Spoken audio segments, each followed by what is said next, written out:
Je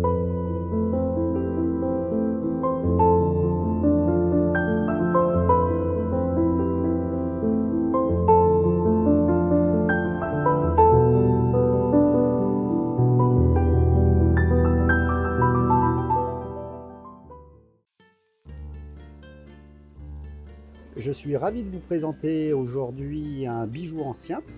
Donc il s'agit d'un objet émaillé vers 1860 en excellent état.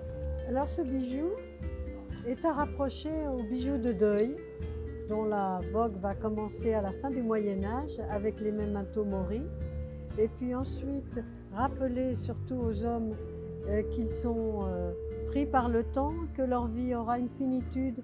Donc dans les siècles plus tard, plus légers, dès le 18e, on va oublier un petit peu cette chose-là qui va revenir seulement à la fin du 18e avec tous ces bijoux sentimentaux dans lesquels on rappelle le défunt par une stèle, une flamme.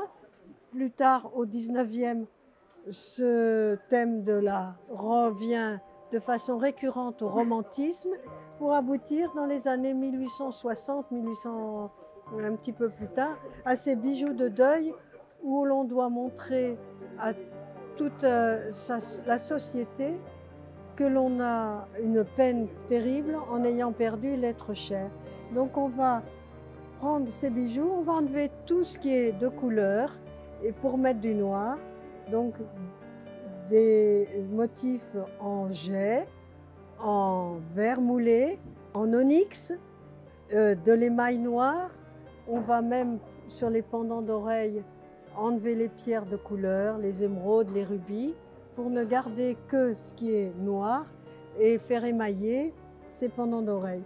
Alors cet objet est un objet qui est orné d'une miniature sur émail de Genève.